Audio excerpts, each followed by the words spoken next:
오늘 뭐에 대해서 얘기할 거냐면 참 소년법과 촉법소년에 대해서 한번 이야기를 해보려고 해요. 그 영화에 나올 것 같이 성인들 일반 사건보다 더 좀 극악무도한 사건들이 나오면 꼭 언론에 나오고 꼭 이슈가 되고 그러면 꼭 따라오는 게 소년법 얘기가 나와요. 아, 소년법 이거 폐지해야 된다. 애들 요새 지금 이거 봐라, 범죄 저지르는 거 봐라, 어른보다 더하면 더했지 못하지 않는다. 소년법을 이제 봐준다고 생각하는 거예요. 무조건 이제 학생들 애들 봐주는 법 이거 없애야 된다. 아니면 연령을 뭐 엄청 낮춰서 진짜 어린애들 아니면 처벌해야 된다. 이런 이야기들이 항상 그 댓글에 달립니다. 네. 이제 그런 걸 보면은 좀 마음이 아프기도 하고 한편으로 좀 답답하기도 하고, 학교폭력을 전문 분야로 다루는 변호사로서 그런 복잡한 심정이 듭니다. 일리가 있는 말씀이에요. 네, 일리가 있는 말씀이고, 뭐 저희 때보다, 그 다음 저희 뭐 선배님이나 뭐 아버님 세대보다 아이들의 범행이라고 해야 될까? 뭐 그런 잘못된 행동들의 양태나 양상이 모르겠어요. 조금 잔인해지는 건 있는 것 같아요. 근데 제 생각에는 이제 그게 그 아이들이 원래 본성이 그렇다기보다는 아이들은 학습을 하잖아요. 주변의 환경으로부터.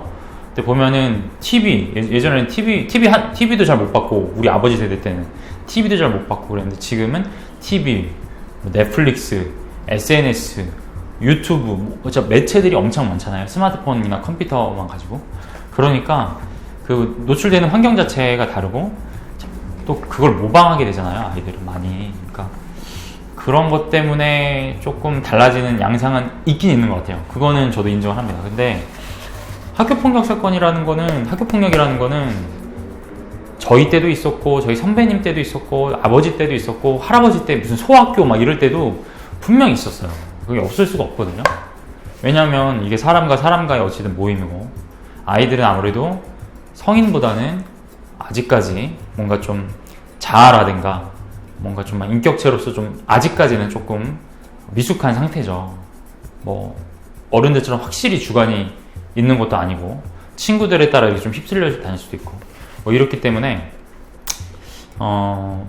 조금 양상은 다를지언정 어찌됐든 언제나 학교폭력 사건은 존재를 했다. 네. 근데 이제 그 형태가 좀 바뀐 거죠. 근데 찾아보면 옛날에도 지금 못지않게 극악무도한 사건이 많았을 거예요. 솔직히 우리가 몰라서 그렇지 많았을 겁니다. 결국에는 학교폭력 사건은 언제나 있었다.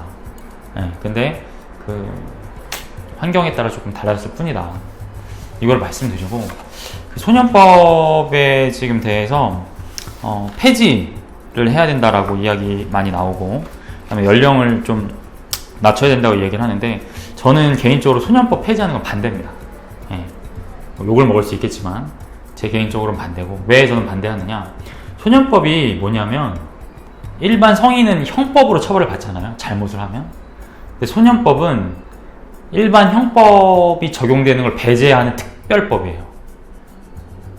청소년들, 학생들에게는 형법을 적용하지 말고, 형법은 목적이 처벌이거든요. 근데 소년법은 이들을 어떻게든 교육하고 다시 훈화시켜서 이 사회에 다시 복귀할 수 있도록, 아직 미성숙한 단계니까 좀 잘 양육해서 사회에 잘 적응할 수 있는 훌륭한 구성원으로 만들고자 처벌이 아니라 보호 처분이라는 처벌 비스무리한 어떤 조치를 소년 법원으로부터 그 잘못된 학생에게 내리게 하는 거예요. 네. 형벌은 아닌데 학생들이 느끼기에는 형벌로 받아들여요. 저는 그 부분을 좀 강조하고 싶습니다. 네. 물론 이렇게 생각할 수 있는 학생도 있죠. 아, 어차피 뭐 나 소년이고 지금 내가 나이가 지금 소년법에 적용되는 나이니까 나는 막 해도 돼. 이렇게 할 수 있어요. 네. 괘씸하기도 하죠. 근데 그런 친구들을 그냥 놔두는 건 아니에요. 보호처분이라는 걸 내립니다. 소년법상의 보호처분이 뭐냐면 1호부터 10호까지 있어요. 2호는 수방령, 4호는 사회봉사, 4호는 보호관찰, 단기보호관찰, 6호는 사설기관에 6개월 정도 가주는 거예요. 그 다음에 8, 9, 10호가 이제 소년원 보내는 겁니다. 제일 단기가 1개월이고 그 다음이 6개월이고 그 다음이 2년짜리가 있어요. 그러니까 제일 센 거는 소년원 가서 2년 사는 거예요. 네. 근데 아이들이 이걸 받아들일 때 보호처분이라고 그냥 뭐 보호처분 정도 괜찮아 이렇게 생각하는 건 아닙니다. 물론 소수는 그럴 수 있기는 하지만 만약에 약한 처분이 예상되는 그러한 상황이라고 하면 약간 좀 마음에 방심할 수 있지만 그래도 학생들을 제가 직접 상담해보고 학부모님들 만나보고 이야기 나눠보고 소년분류심사원 가서 이 아이들 만나보면 애들 다 떨고 있어요. 굉장히 긴장을 많이 하고 있고 자기가 잘못해서 지금 집 떠나서 뭔가 이런 데 와 있다. 아니면은 좀 있으면 판사님 앞에서 재판을 받아야 된다. 그 다음 수사기관에서 수사를 받았다. 경찰에 가서. 그런 거에 대해서 되게 겁을 먹어 하고 있습니다. 이미 많이 떨고 있어요. 물론 소수의 아닌 학생들도 있을 수 있지만 제가 만난 학생들의 90% 이상은 다 그랬습니다. 그리고 저는 기본적으로 학생들은 변할 수 있다고 생각해요. 변화의 여지가 성인들보다 훨씬 크다고 생각합니다. 그래서 그런 학생들한테 무조건적인 일반 성인과 같은 형법상의 처벌을 통해서 전과자로 사회적 낙인을 찍는 것기보다는 소년법이라는 중간에 완춘 장치를 통해서 이 아이들을 어느 정도는 처벌하고 어느 정도는 교화해서 이 사회의 올바른 구성원으로서 자라날 수 있게끔 하도록 하는 게 저는 그게 맞다고 생각해요. 저도 어렸을 적을 한번 생각을 해보면 저도 좀 이렇게 좀 줏대가 없었던 것 같아요. 줏대라고 할 것도 없었고 그때는 뭐 그런 걸 생각할 기회조차도 없었고 그냥 학교 갔다 학원 갔다 그 다음에 친한 친구들 내가 끼고 싶어하는 무리들 친구들이 노는 거 쫓아다니고 그들이 하는 거 하고 그냥 그랬던 것 같아요. 네. 그리고 그러니까 환경이 되게 중요합니다.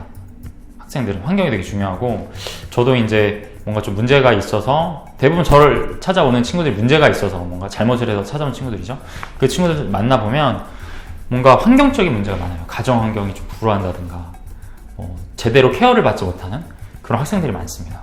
그래서 그런 것들을 조금만 잡아주고 하면 아직 아이들은 많이 관심과 사랑 뭐 좀 진부하게 들릴지 모르겠지만 뭐 저는 그게 맞다고 믿거든요. 또 그렇게 변화하는 친구들 제가 많이 봤고 관심과 사랑과 좋은 환경, 적절한 환경을 마련해주면 아이들은 변하기 마련입니다. 그렇기 때문에 무조건적인 형벌을 가하는 것보다는 소년법이라는 어떤 중간의 완충장치는 저는 필요하다고 생각해요. 예. 뭐 아니라고 생각하실 수도 있습니다. 근데 뭐 그거는 이제 전 제 의견을 말씀드린 거니까. 소년법상의 지금 촉법소년이 만 10세부터 만 10세 이상, 만 14세 미만입니다. 근데 그거를 만 10세 이상, 만 13세 미만으로 1년 지금 낮추려고 해요. 이 이야기가 지금 계속 나오고 지금 여성가족부 장관이 이종옥 장관님께서도 법무부와 협의를 거쳐가지고 지속적으로 협의를 해가지고 13세로 촉법소년의 상한 연령을 지금 낮추는 걸 지금 계속 이야기를 하고 있습니다. 이걸 먼저 아셔야 됩니다. 일단 제가 뭐 예전에도 말씀드렸지만 촉법소년이 만 10세 이상, 만 14세 미만이에요. 촉법소년에 해당되는 친구들이 죄를 지으면 이 친구들은 무조건 소년법 적용을 받고 소년법원에 가서 재판을 받습니다. 근데 만 14세 이상, 만 19세 미만, 우리나라 만 19세까지가 미성년자죠. 그 구간에 있는 친구들은 촉법소년이 아니라 범죄소년이라고 해서 소년법 적용을 받을 수도 있고 형법 적용을 받을 수도 있어요. 그 친구들은 그 구간에 있는 만 14세 이상, 만 19세 미만에 있는 친구들은 죄를 지으면 어떤 죄를 지었느냐에 따라 그 사건의 양상이나 뭐 얼마나 중대한지 얼마나 심각한지 이런 거에 따라서 소년법상의 보호처분으로 소년법정에 가서 재판을 받을 수도 있고 아니면 성인과 같이 똑같이 일반 형법으로 처벌을 받을 수도 있어요. 근데 아까 제가 말씀드렸듯이 만 14세 미만까지 촉법소년이라고 그랬죠. 그러면 중2예요. 중2. 중2부터는 형법상의 처벌을 받는 거죠. 네. 근데 이거를 내리면 이제 중1부터 형법상의 처벌을 받을 수 있게 되는 겁니다. 중1서부터 형법상의 처벌을 받으니까 일반 사건처럼 다룰 수 있다는 거죠. 그 가능한 연령을 1년 그냥 내리는 것 뿐이에요. 근데 지금 보면은 아까 이야기했던 범죄소년, 만 14세 이상의 학생들도 좀 중대한 범죄를 저지르지 않았다고 하면 그래도 한 60-70%는 아직까지 소년법 적용을 받습니다. 미성년자인데 형법상의 처벌을 받는다고 하는 거는 진짜 좀 재범이거나 아주 심한 뭐 성범죄를 저질렀다거나 진짜 여러 가지 범죄를 저질렀다거나 뭐 이런 경우만 주로 형법상의 처벌로 가는 거예요. 그러니까 만약에 초범이라고 하면 60-70% 정도는 소년법으로 빠질 확률이 많아요. 네, 그러니까 어떻게 보면 그 1년을 낮춘다고 해서 이 1년 텀에 있는 학생들을 성인사건으로 처벌을 하는 케이스가 제가 보기엔 그게 많지는 않습니다. 네, 대신에 그냥 상징적인 거죠. 청소년들, 잘못한 청소년들에 의해서 조금 더 공격적인 처벌을 할 의사가 있다라는 거를 국민들한테 표출하는 겁니다. 제가 봤을 때는 실질적으로 굉장히 달라지는 건 없어요. 그리고 그걸 낮춘다고 해서 과연 아이들이 1년 낮았으니까 내가 더 잘못하지 말아야지 이렇게 생각할까요? 제가 보기에는 별로 그렇지도 않습니다.